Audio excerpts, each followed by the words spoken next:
நாங்கள் எல்லாரும் உங்களை அவ்வளோ ரசிச்சிருக்கோம் படத்தில். இந்த ட்ரெய்லரில் அவ்வளோ நாங்கள் வந்து ரசித்தோம். அவர் அந்த ஜீன்ஸையும் அந்த அந்த ஓவர் கொட்டி போட்டு அப்படி நடந்து வரும்போது வேற மாதிரி இருந்தார். அண்ட் அவர் கிஷன் கிட்ட கேட்குற, என்னப்பா நீ இப்படி பண்ணனா எப்படிப்பா அப்படின்ற மாதிரி பேசுகிறார். சார் நீங்கள் வந்தீங்கன்னா ஸ்க்ரீனில் நாங்கள் வேறு யாருமே பார்க்க முடியாது சார். அந்த மாதிரி ஒரு ப்ரெசன்ஸ். சத்யராஜ் சார் அவர்களே ஒரு சில வார்த்தைகள் பேச அழைக்கிறோம்.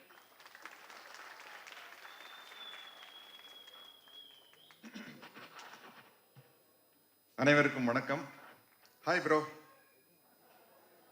நானும் ஆர்ஜே பாலாஜி ஒருத்தர் ப்ரோன்னு தான் கூப்பிட்டுருக்கோம். ஏன்னா அப்போத்தான் நம்ம யூத்தோட மிங்கிள் ஆக முடியும். முதல்ல கொஞ்சம் யோசிச்சாரு, நான் ஹாய் ப்ரோ அப்படின்னு அவர் என்ன திருப்பி கூப்பிட ஆரம்பிச்சிட்டாரு.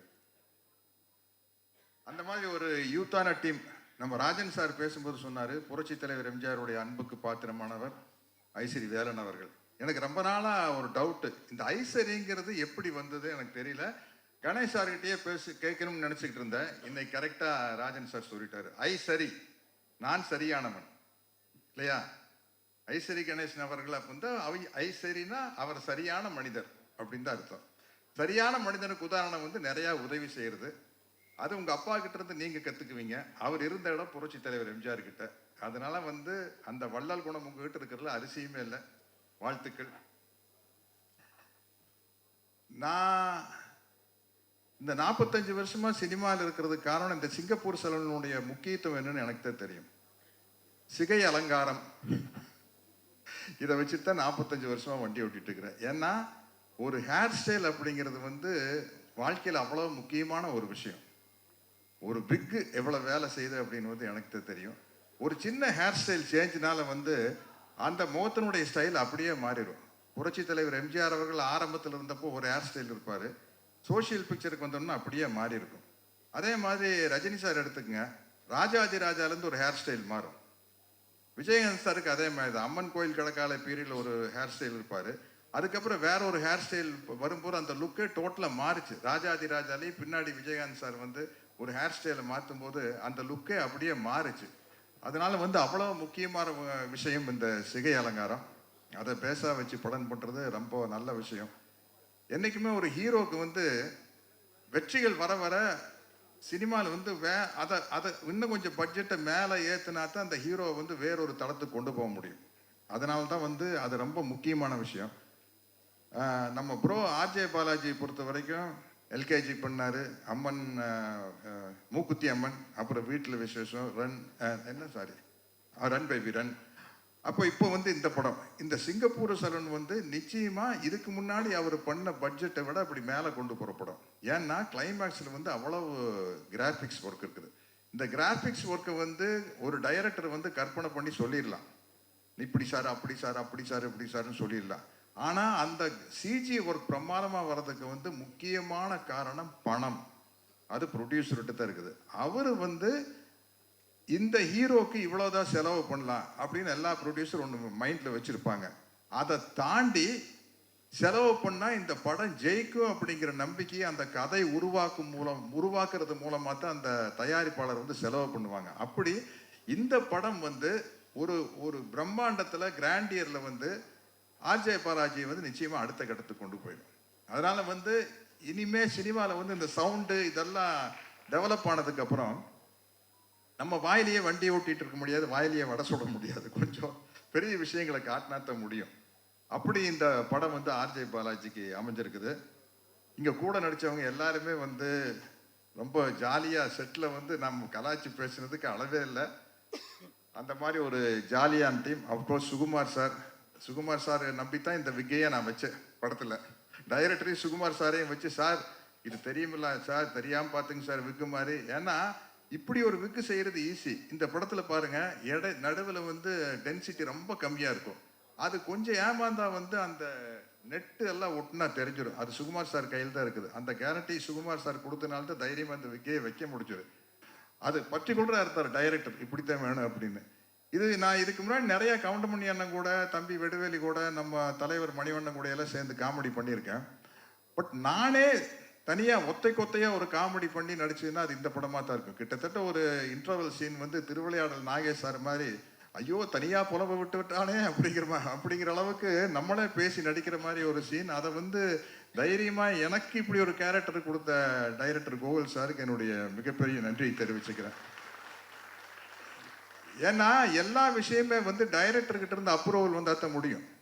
நம்ம ஒரு டயலாக் எழுதி கொடுக்குறாங்க, தகுடங்கண்ணே தகுடு தகுடு அப்படிங்கிற டைரக்டர் வந்து இல்லை சார் 2 தடவை சொல்ல வேண்டாம் சார், ஒரு தடவை சொன்னால் போதும் சார் அப்படின்னா கிட்டத்தட்ட எனக்கு ஒரு 7-8 கோடி ரூபாய் போயிருக்கும். அதுக்கப்புறம் தான் நம்மளுக்கு ஒரு மார்க்கெட் வருது இல்லையா? அந்த ஒரு சின்ன விஷயம் டைரக்டர்கிட்ட இருந்து ஒரு சின்ன அப்ரூவல் கிடைப்பதன் மூலமாக தான் ஒரு நடிகர் வந்து எங்கேயோ போக முடியும். அப்படி பல இடத்துல இருந்து நான் வந்து என்னை விட மூத்தவர்கள்கிட்டயே எடுத்துக்குவேன், என்னை விட இளையவர்கள்கிட்டயே எடுத்துக்குவேன். உண்மையிலேயே நான் கதாநாயகனா நடிச்சிருந்தப்ப என்ன கெஸ்ட் ரோல் கேட்கல வந்து நான் ரொம்ப யோசிப்பேன். கஷ்டப்பட்டு ஹீரோ ஆயிருக்கிறோம், வில்லனா நடிச்சு இப்போ போய் கெஸ்ட் ரோல் பண்ணோம், ஒரு கேரக்டர் பண்ணோம் அப்படின்னா வந்து அந்த ஹீரோ இடத்தை தக்க வைக்காம விட்டுருவோம் அப்படின்னு ஒரு பயம் இருந்தது. இப்போ கேரக்டர் ரோல் நடிக்கலையும் கூட ஒரு கெஸ்ட் ரோலுக்கு வர்றதுனா வந்து ரொம்ப யோசிப்பேன். அதுக்கு எனக்கு ஒரு தைரியத்தை உதாரணமா எனக்கு ஒரு தைரியத்தை கொண்டு வந்து கொடுத்தது வந்து விஜய் சேதுபதி தான். அவருக்கு அந்த மக்கள் செல்வன் அப்படிங்கிற பொருத்தம் ரொம்ப ரொம்ப பொருத்தம். அவர் வந்து அந்த அளவுக்கு வந்து எவ்வளவு பேர் ரசிகர்கள் வந்தாலும் சளைக்காம அவங்களோட போட்டோ எடுத்து முத்தம் கொடுத்து அதைத்தான ரசிகர்கள் நம்ம கிட்ட எதிர்பார்க்கறாங்க இல்லைங்களா? நமக்கு வந்து அவங்க பணம் கொடுத்து டிக்கெட் வாங்கி கிட்டத்தட்ட சொல்ல போனா நம்மளுக்கு சோறு போடுறவங்க ரசிகர்கள் தான். அவங்க மேல தோள் மேல கை போட்டு ஒரு சளைக்காம நம்ம போட்டோ எடுத்துக்கிறது வந்து ரொம்ப முக்கியமான விஷயம். இதற்குத்தானே ஆசைப்பட்டாய் பாலகுமாரா மாதிரி ஒவ்வொரு நடிகர்கள்கிட்டையும் கேட்க வேண்டியது, இதற்குத்தானே ஆசைப்பட்டாய் நடிகர்களே. அப்படி ஆசைப்பட்டு வந்ததுக்கு அப்புறம் அதுல என்ன சலிப்பு இருக்கக்கூடாது. தலைவர் புரட்சி தலைவர் அதானே எவ்வளவு பெரிய கூட்டமா இருந்தாலும் உள்ள போய் கட்டி பிடிச்சி அவங்க கிட்ட பேசி வெளியில வந்து வரல. அந்த மாதிரி ஒரு நல்ல பண்பு. இந்த படத்துல தயாரிப்பு நிர்வாகியா நடிச்ச விக்கியை பத்தி நான் சொல்லணும். இன்னைக்கு எங்க போனாலும் என்னுடைய அன்பு நண்பர் விஜயகாந்தை பத்தி பேசல, அந்த வானத்தை போல மனம் படைச்ச நல்லவனே அப்படிங்கிற ஒரு பாட்டு தான் ஞாபகம் வருது எல்லாத்துக்கும். அந்த பாட்டு வந்து அவர் விக்கியோட அப்பா அவங்க தயாரிச்சு சின்ன கவுண்டர் படத்துல வந்த பாட்டு. அதுதான் இன்னைக்கு வரைக்கும் அவர் விஜயகாந்த் சாருக்கு நிலைச்சு நிற்குது. அது மாதிரி அனைவருமே வந்து ஒரு நடிகராக இருக்கலாம், சம்பாதிக்கலாம், ஆனால் வந்து ஒரு நல்ல மனிதனாக வாழ வேண்டும். இந்த சிங்கப்பூர் சலூன் வந்து நான் ரொம்ப எதிர்பார்த்துக்கிட்டு இருக்கிறேன். கிட்டத்தட்ட நான் முதல் படத்தில் நடித்த மாதிரி எதிர்பார்த்துக்கிட்டு இருக்கிறேன். ஏன்னா எனக்கு இன்னொரு கதவு திறக்கப்படும். ஒரு காமெடி ஆக்டர் அப்படிங்கிற ஒரு கதவை திறக்கப்படும். எப்படி மனோரமா ஆட்சி வந்து காமெடியாக நடிச்சிட்டு இருந்து கீழே சின்ன கவுண்டர் மாதிரி படங்கள் வந்ததுக்கப்புறம், சின்ன தம்பி மாதிரி படங்கள் வந்ததுக்கப்புறம் ஒரு குணச்சித்திர நடிகை அப்படிங்கிற ஒரு கதவை திறக்கப்பட்டதில்லை. ஒரு நடிகனுக்கு எப்பவுமே கதவுகள் திறக்கப்படணும். அது மாதிரி ஒரு சத்யராஜ்னா ஒரு கட்டப்பா அப்படிங்கிற ஒரு கதவு திறக்கப்படுது. இந்த படத்தில் வந்த சக்கரபாணிங்கிற கேரக்டர்னால இன்னொரு கதவு திறக்கப்படும். அந்த கதவை திறந்தது காரணமானவர் நம்ம இயக்குனர் கோகுல் தான். அவருக்கு என்னுடைய நன்றி சொல்லிக்கிறேன். நம்ம 2 பேரும் மிமிக்ரி வேற எங்கேயாச்சும் வச்சுக்கலாம், நிறையா பேர் பேசணும். எல்லாருமே வந்து புரட்சி தலைவருடைய துப்பாக்கி சூட்டுக்கு அப்புறம் வர வாய்ஸில் தான் பேசுவாங்க. நானும் ரோபோ சங்கர் தான் அவருடைய பழைய ஒரிஜினல் வாய்ஸில் பேசுவோம். அந்த காம்படிஷன் எங்களுக்குள்ள நடந்துக்கிட்டே இருக்கு. என்னை நம்பாமல் கெட்டவர்கள் நிறைய உண்டு, நம்பி கெட்டவர்கள் இன்று வரை இல்லை. ஓகேங்களா? பலமில்லாத மாடு, உட முடியாத கலப்பை, அதிகாரம் இல்லாத பறவை, இவைகளை என்றுமே நாங்கள் விரும்புவதில்லை. ஓகே தானே? Sir thank you sir. Thank you so. எல்லாருக்கும் வணக்கம். ஃபர்ஸ்ட் ஆஃப் ஆல் என் படங்கள் சம்மந்தப்பட்ட எந்த மேடையாக இருந்தாலும் நான் என்னுடைய முதல் நன்றி எப்போவுமே என்னுடைய அசிஸ்டன்ட் டைரக்டர்ஸ் தான். ஸோ ப்ளீஸ் என்னுடைய assistant director Suresh, Senthil, Sathish, Stephen, Tamil, Varun வந்துருக்காரா, அன்பு இளவன்,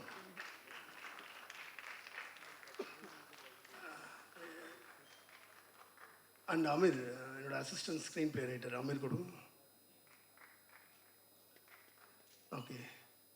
ஸோ இவங்க எல்லாமே இல்லை, ஏன்னா ஒரு அன்சங் ஹீரோஸாகவே இருப்பாங்க அசிஸ்டன்ட் டைரக்டர்ஸ் எப்போவுமே எல்லா படத்துலையும். But they are the real heroes of any film. என் படம் இல்லை, எந்த படமாக இருந்தாலுமே இவங்க தான் த ரியல் ஹீரோஸ்.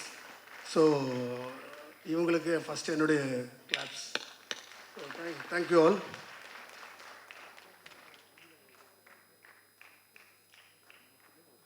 ஏன்னா எந்த எதிர்பார்ப்பும் இல்லாமல் என்னை சொல்லாமே ஒரு வேலை நடக்குதுன்னா அது அசிஸ்டன்ட் டைரக்டர்ஸ் மட்டும் தான் நடக்கும். நான் கேட்காம ஒன்று செய்வாங்கன்னா அது அசிஸ்டன்ட் டைரக்டர்ஸ் மட்டும்தான். எனக்கு இல்லை, எல்லா டைரக்டர்ஸுமே அப்படி தான் இருப்பாங்க. So thank you all, thank you mates. And media நண்பர்கள் எல்லாருக்கும் வணக்கம். ஸோ உங்களை நம்பி தான் இருக்கும். அண்ட் மீடியா அண்ட் ஆடியன்ஸ், இந்த படம் வந்து பார்த்து வர கூட்டமாக தான் இருக்கும். ஏன்னா இந்த படம் அந்த மாதிரி. ஸோ கண்டிப்பாக வந்து நிச்சயம் மீடியாவுக்கு இந்த படம் பிடிக்கிற படமாக இருக்கும். அதே மாதிரி ஆடியன்ஸ்க்கும் நிச்சயம் பிடிக்கிற படமாக இருக்கும். கம்மிங் டு, அதாவது ஒரு ஒரு ஒரு படம் கண்டென்ட்டை ஸ்ட்ராங்காக வரும்போது அதுக்கு ப்ரொடியூசர் கிடைக்கிறது ரொம்ப கஷ்டம். ஏன்னா ஹீரோஸ் நம்பி தான் படம் பண்ணுவாங்க பொதுவாக. ஆனால் கண்டென்ட்டை நம்பி படம் பண்ணும்போது கண்டென்ட்டை செலக்ட் பண்ணுற ப்ரொடியூசர் தான் ஹீரோவாக இருப்பாங்க. எனக்கு கிடைச்ச அப்படி ஒரு சூப்பர் ஹீரோ தான் Ishari Ganesh sir. Thank you sir. The moment you come into my life has changed. So அதுக்கு பெரிய நன்றி கடன் பட்டிருக்கேன். அண்ட் அந்த சூப்பர் ஹீரோ எனக்கு இன்ட்ரடியூஸ் பண்ணது என்னுடைய ஹீரோ பாலாஜி. பாலாஜி வந்து ஆரம்பித்தது வந்து இந்த கதை பிடிச்சி பாலாஜியோட இனிஷியேட்டிவில் தான் இந்த படம் ஸ்டார்ட் ஆச்சு. அண்ட் பாலாஜி இந்த கதையை ரொம்ப ரசித்ததுனால தான் இந்த படம் இங்கே வந்து நிற்குது. ஸோ அதனால் பாலாஜி வந்து அந்த கதிர்ன்ற ப்ரொட்டகனிஸ்ட்டை கொஞ்சம் கூட அது எனக்கு என்ன வேணுமோ அதில் எனக்கு கொஞ்சம் கூட மிஸ் ஆகாமல் அந்த ரோல் இன்றைக்கி வந்து நான் எதிர்பார்த்ததோட சிறப்பாக வந்ததுக்கு காரணம் பாலாஜியோட டெடிக்கேஷன் தான். ஏன்னா நான் நிறைய டார்ச்சர் பண்ணேன். ஆமாம், வேறு வழி இல்லை, என்ன பண்ணுறது. ஏன்னா ஒரு விஷயத்த வாங்கி ஆகணும், அதனால் அது கொஞ்சம் டார்ச்சராக தான் இருக்கும். பட் அதெல்லாம் மீறி வந்து அந்த சீன் அப்படி வேணும்னா அது வேணும், நம்ம என்ன பண்ண முடியும். அதனால் அதுக்கு அவரும் மெனக்கெட்டார். அந்த மெனக்கெடல் தான் இன்றைக்கி வந்து அந்த கதிரை க்ளோரிஃபை பண்ணால் தான் ஒட்டுமொத்த பார்பரை நான் க்ளோரிஃபை பண்ண முடியும். ஸோ இந்த படமே it's a tribute to the barber. இது வந்து இந்த ஹேர் ஸ்டைலிஸ்டெல்லாம் வந்து இந்த சமூகம் கொண்டாடுற ஒரு படமாக தான் இருக்கும். ஏன்னா இது வந்து ஒரு ஹார்ட்டாக தான் நான் பார்க்குறேன் அவங்கள. நான் பார்த்த ஹேர் ஸ்டைலிஸ்ட் எல்லாருமே, அதுவும் நான் பர்டிகுலர்லி நான் ரீசெண்டாக இந்த காஷ்மீர் அப்போ விங்ஸனில் ஜாமின்னு ஒருத்தரை பார்த்தேன். அவரை பார்த்தா வந்து என்ன ஒருத்தர் இவ்வளோ ஸ்டைலாக இவ்வளோ ஆட்டிடியூடாக ஒருத்தர் இருக்கிறான் அப்படின்னு பார்க்கும்போது தோணும் எனக்கு. ஸோ அந்த ஆட்டிடியூடு தான் இந்த ஹீரோ கேரக்டரில் கொண்டு வந்தேன். அண்ட் அது இப்போ பாலாஜியோட பெர்ஃபார்மன்ஸ் உங்களுக்கு கண்டிப்பாக பிடிக்கும் அந்த படத்தில். And he has hold the film till the end. கிளைமேக்ஸில் அந்த பெர்ஃபார்மன்ஸ் நிச்சயம் நீங்கள் பாலாஜியை வந்து ஒரு பெரிய இடத்துக்கு கொண்டு போயின்னு நான் நம்புகிறேன். தேங்க்ஸ் பாலாஜி. அண்டு இது பெரிய டீமாக இருக்குது. நன்றி சொல்லி முடித்தா அடுத்த ஷோவை தாண்டி போயிடுவோம் போல இருக்குது. இந்த சத்யராஜ் சார், லால் சாரை பற்றி பேசாமல் நான் இறங்க முடியாது. சத்யராஜ் சார் வந்து சீசன்ட் ஆக்டர், சீனியர் ஆர்டிஸ்ட். ஏன்னா ரொம்ப நான் பொதுவாக என் படத்தில் அவ்வளோ பெரிய சீசன்ட் ஆக்டர்ஸ்லாம் வச்சுக்க மாட்டேன். நானே ஒரு ஆளை வச்சு நீ தான் சத்யராஜ், நீ தான் லால், அது மாதிரி நானாக மைண்டில் நினச்சி நான் அவங்கள எடுத்துகிட்டு இருப்பேன். ஆனால் இப்போ ஃபஸ்ட் டைம் வந்து ஒரு சீசன்ட் ஆக்டர் வரும்போது என்ன ஆயிடுச்சுன்னா ரொம்ப யோசனை இருந்தது. நம்ம நிறைய இஷ்டத்துக்கு மாற்றுவோம், அதெல்லாம் ஒரு செட் ஆவாரா அப்படிலாம் தோணுச்சு. ஸ்டார்டிங் வீக்லேருந்து ஆரம்பிச்சது அது. அவர் சேஃபாக அழகாக ஒரு வீக்கு சொல்கிறாரு, இல்லை சார் இந்த மாதிரி ஒன்று ட்ரை பண்ணலாம் அப்படின்றேன். ஸோ அங்கேருந்து ஸ்டார்ட் பண்ணோம் நாங்கள். பட் அப்புறம் பெர்ஃபார்மன்ஸ் வரும்போது சத்தியமாக சொல்கிறேன், ஒரு குழந்த மாதிரி இருந்தார் அவர். இந்த படத்தில் 2 சைல்டு ஆர்டிஸ்ட் இருப்பானுங்க. அவனுங்க தான் கொஞ்சம் ஸ்டார் மாதிரி பிஹேவ் பண்ணானுங்க. நான் சொல்லி கொடுத்தாலும் பார்க்கவே மாட்டானு, இப்படி இருப்பானுங்க. சொல்லுங்க. ஆனால் இவர் என்ன அப்படி பார்ப்பார், என்ன பண்ணுறான் அப்படி பார்த்துட்டு இருப்பேன். ஸோ எனக்கு இவர் கூட ஒர்க் பண்ணது வந்து இவர் கூடயும் சரி, லால் சார் கூடயும் சரி, இட்ஸ் அ பிளெஸ்ஸிங். ஒரு பிளிஸ்ஃபுல்லாக இருந்தது அந்த அந்த ஒர்க்கிங் டைமு. ஏன்னா அவ்வளோ ஒரு கம்ஃபர்ட்டாக கொடுத்தாங்க 2 பேரும். பர்டிகுலர்லி அந்த வாக் சார், இன்டர்வல் பிளாக்கில் வர ஒரு வாக், அந்த அப்போ தான் வாக் த்ரூன்னு வாங்கல, ஒரு வீடியோ காட்டுறது, அந்த மாதிரி ஒரு வாக் ஒன்று வச்சுருக்காரு படத்தில். அந்த வாக் பேசப்படும், அது வந்து நீங்கள் பார்க்கணும். அது நான் ரொம்ப எக்ஸைட்டடாக காத்துட்ருக்கேன். பொதுவாக ஒரு படத்தில் வந்து ஒரு டைலாக் ஒன்று வரும், என் கனவு வந்து ரொம்ப என் பக்கத்தில் வந்துடுச்சுன்னு என் படத்தில் இந்த சிங்கப்பூர் சொல்லணும் ஒரு டைலாக் இருக்குது. அந்த மாதிரி தான் இந்த படத்தையும் நான் அப்படி தான் நான் பார்க்குறேன். ஏன்னா நான் ரொம்ப நாளாக யோசித்த ஒரு கனவு இந்த படம்.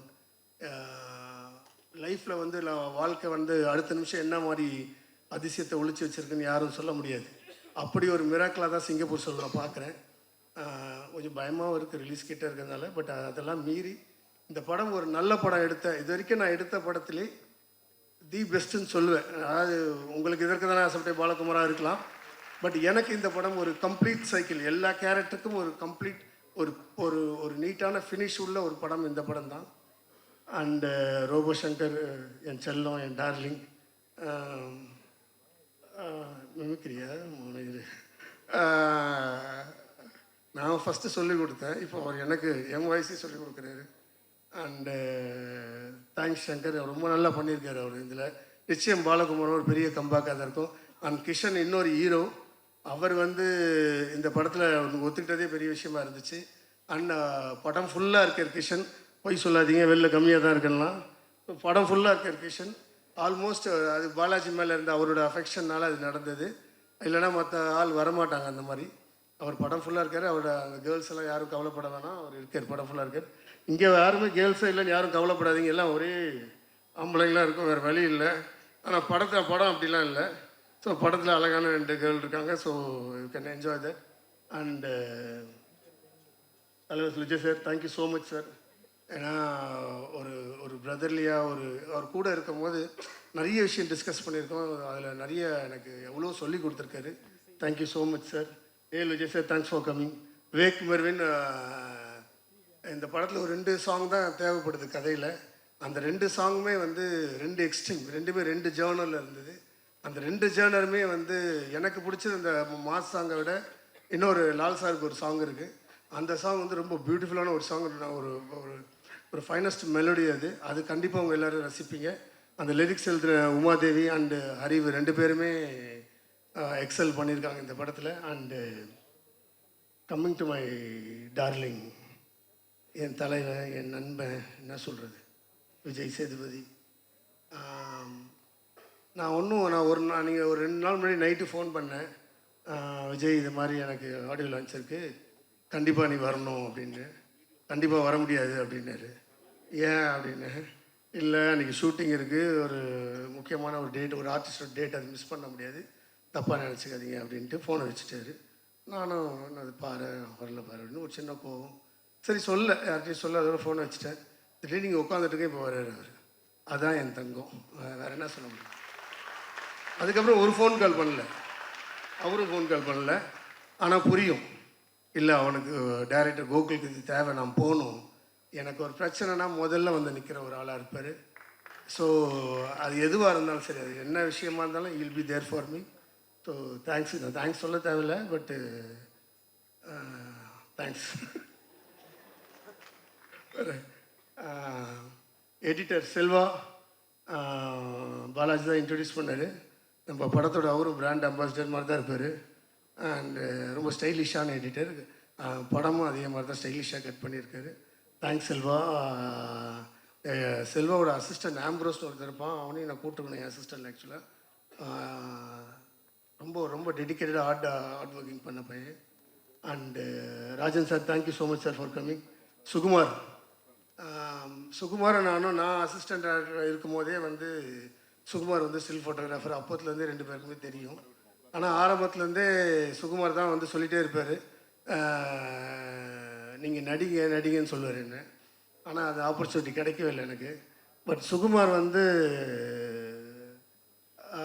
ரொம்ப நாளாக பேசி எந்த படம் பண்ணலான்னு பேசி இந்த படம் தான் செட் ஆச்சு. அண்ட் இது டோட்டலாக வந்து ஒரு கன்வென்ஷனல் ஆங்கிளே போகாமல் படம் ஃபுல்லாகவே கிம்பலில் ரொம்ப டிஃப்ரெண்ட்டான அப்ரோச். ஒரு கேரக்டர் கூட இன்னொரு கேரக்டர் கூடவே வராமல் இருக்கும். ஆடியன்ஸ் அந்த கேரக்டர் கூடவே பார்த்தா எப்படி இருக்குமோ படம், அந்த மாதிரி ஒரு பிக்சரைசேஷன் தான். Thanks Sukumar, thank you so much. And Javid Riya